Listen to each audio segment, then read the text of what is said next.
Semua video yang ada di YouTube channel saya tentunya dibuat dengan tujuan edukasi semata. Tidak ada ajakan jual ataupun membeli sebuah aset tertentu. Jadi, do your own research. Disclaimer dulu ya. Oke, langsung aja kita mulai videonya. Check this out. IHSG kita ini sudah berhasil menutup gapnya di 5.400 seperti dengan video sesuai dengan prediksi video yang pernah saya buat beberapa hari yang lalu, tepatnya 7 harian lah, 1 minggu yang lalu. Ini sebuah hal yang cukup melegakan ya, bukan dalam arti saya berharap turun dalam seperti itu untuk segera tutup, tapi yang saya bisa jelaskan adalah maksudnya gap itu adalah hutang. Hutang itu kan harus dibayar. Nah, hutang ini sebenarnya sudah terbentuk sejak 10 November 2020 sehingga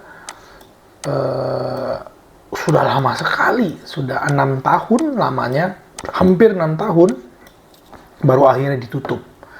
Saya rasa ini momen yang tepat dalam keadaan market yang sekarang memang waktunya untuk koreksi, sehingga kita harapkan ke depannya tidak ada lagi gap-gap up yang terbentuk. Kalaupun ada gap up yang terbentuk, kemungkinan ditutupnya cepat, kemudian baru mulai bull run kembali.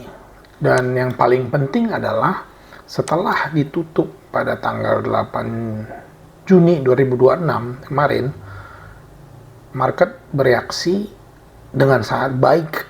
Di sini ada bull candle ya, ini bullish candle-nya solid sekali.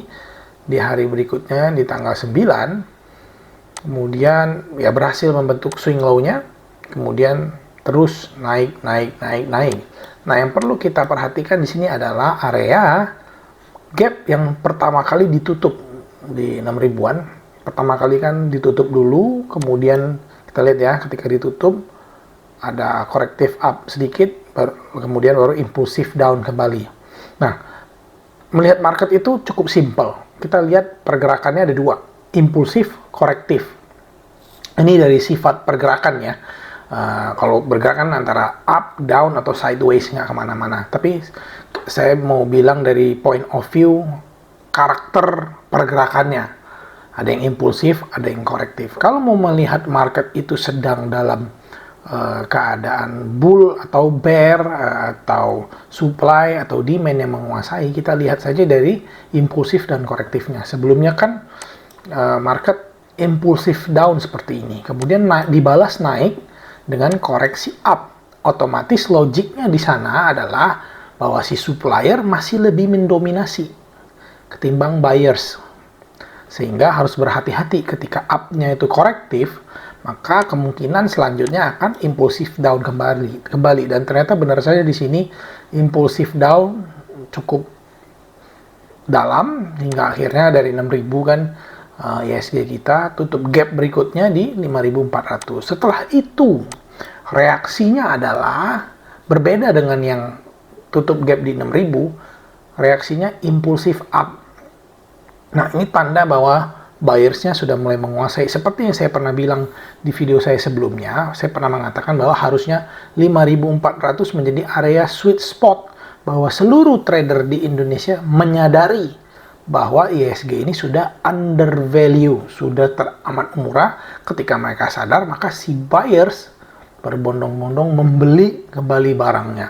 Dan ini terbukti, terpancar atau terlihat dari candlestick atau chart yang kita lihat sekarang ini.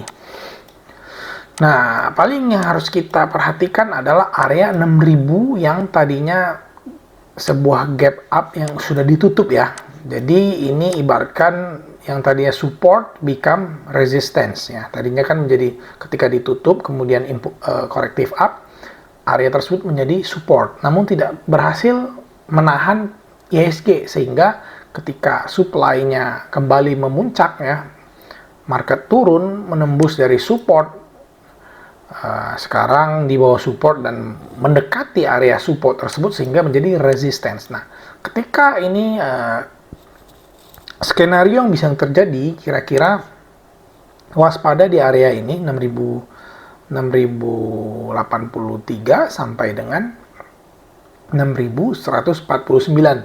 Bisa menjadi ini area yang kembali dijadikan area jual atau take profit. Namun kalaupun terjadi take profit atau koreksi, ini akan ada koreksi wajar. Koreksi wajar dulu, antara koreksi wajar seperti ini kita harapkan membentuk pola-pola bullish, entah itu bull flag atau falling wedge atau bullish pennant, kemudian naik kembali, atau sideways dulu, mungkin sideways panjang, tergantung dari keadaan ekonomi atau news-news yang keluar. Biasanya kalau bullish pattern yang terbentuk, biasanya akan diiringi oleh news-news bagus. Tapi kalau newsnya masih ada fear sedikit atau masih wait and see marketnya, kemungkinan akan sideways cukup panjang. Namun yang perlu kita perhatikan adalah area-area berikutnya ya, buat yang belum punya barang, apabila ingin membeli atau ketinggalan kereta, ini masih ada kesempatan. Jadi pertama ini adalah area primary action. Kemudian ketika besok nanti hari Senin terkoreksi atau apapun itu tidak naik melebihi high sebelumnya dari tanggal 12 Juni, antara sideways atau koreksi sedikit gitu, itu secondary reaction. Jadi primary action sudah terjadi, secondary reactionnya kita tunggu membentuk pola apa, kemudian kalau ada set bullish pattern atau apa, bisa ditentukan setup untuk trading. Namun kalau yang buat invest ketinggalan, mungkin area-area yang perlu dipertimbangkan bila kita tarik low ke high menggunakan Fibonacci retracement, maka area-area seperti 5.894, kemudian 5.789, kemudian 5.700, apabila turun sampai ke 3 angka tersebut ya, itu merupakan koreksi yang sehat.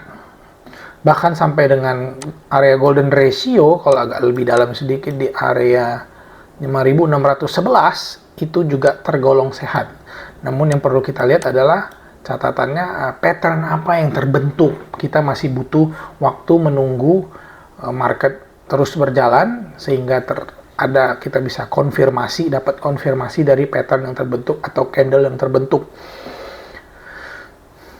Nah, namun waspada apabila IHSG turun melebihi dari area golden ratio-nya di 5.613. Apabila turun sampai sedalam itu, artinya apa? Artinya market kemungkinan akan dikuasai oleh sellers kembali. Turun di bawah area golden ratio dari total kenaikan sebelumnya, itu artinya marketnya kembali didominasi oleh sellers dan potensi untuk rebound-nya mengecil kembali. Dan apabila seperti itu, maka area-area yang berikutnya disinggah apabila close di 6.000, koreksi sampai dengan di bawah 5.611, berikutnya akan ke ngetes di area 5.484, kemudian ke bottomnya yang terakhir kemarin di 5.323, dan yang skenario paling terburuk adalah melebihi dari awal mula impulsif up, malah ke bawah lagi di 4.458. Kita harap saja tidak seperti itu. Jadi yang perlu kita perlu perhatikan adalah kita tunggu konfirmasi candle berikutnya di hari Senin tanggal 15 Juni 2026. Apakah ada rejection di area 6.084 perak, atau malah tembus ke atas dan closing di atas dari area gap yang pernah ditutup di area 6.000, di atas dari 6.150. Apabila hal tersebut terjadi, maka lebih bagus lagi. Artinya bahwa artinya adalah buyers masih punya kekuatan atau uang untuk membeli. Kemudian baru nanti terbentuk high di atas high sebelumnya. Ini adalah high apabila closing di atas high yang di sebelah sini dan koreksinya di atas ini, di atas dari gap, artinya apa? Artinya ada potensi perubahan struktur market. Struktur marketnya yang dari downtrend berpotensi membentuk uptrend baru. Nah, ketika high-nya membentuk higher high, ini kan high, lower low. Sebelumnya kan dari puncak tertinggi itu high, low, lower high, lower low, lower high, lower low. Sampai dengan titik 5.400 impulsif up ke atas. Masih belum menemukan resistance, belum ada swing high di sana. Apabila swing high-nya terjadi di atas dari gap yang tadi saya sebutkan, gap pertama yang ditutup, dan di atas dari high sebelumnya yang ini, kemudian koreksi, maka terkonfirmasi higher high dari high yang sebelumnya.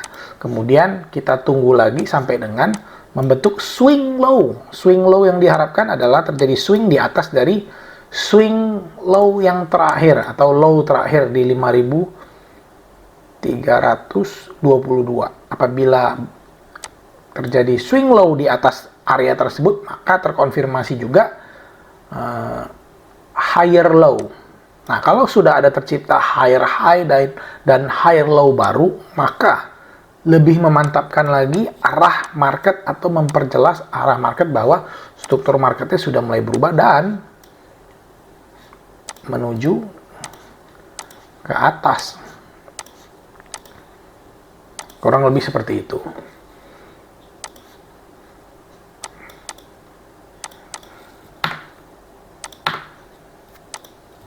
Oke, jadi yang menjadi setelah tercapai 5.400, kesimpulannya adalah setelah tercapai 5.400 gap yang sudah hampir 6 tahun belum ditutup dan ternyata sudah ditutup pada tanggal 8 Juni, what's next-nya adalah kita tunggu dulu sampai dengan market benar-benar berhenti naik dan koreksi sehat. Ingat ya, kuncinya koreksi sehat.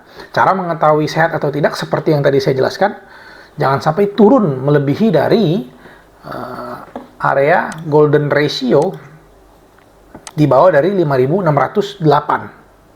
Selama masih bisa di atas tersebut dan segera membentuk swing low di sana, itu pertanda bagus bahwa market structure-nya berubah. Berarti ada antara membentuk high baru dulu atau low baru dulu. Apabila nanti besok langsung koreksi dan swing low-nya di atas dari 5.600, maka berarti yang terbentuk adalah low-nya yang baru dulu, higher low. Higher high-nya belum ada. Namun apabila yang terjadi besok naik lagi lanjut sampai close di atas dari high sebelumnya dan baru terkoreksi, di situ terjadi swing high, maka yang terbentuk duluan struktur marketnya adalah higher high dulu. Kemudian baru kita tunggu swing low-nya di area mana. Apabila di atas dari low yang sebelumnya, itu artinya swing high dan swing low-nya atau higher high terbentuk higher high dan higher low. Itu lebih mengkonfirmasi lagi bahwa arah marketnya lebih terlihat jelas mengarah ke atas.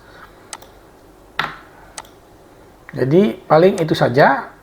Tadi saya sudah memberikan titik-titik penting apabila terjadi koreksi.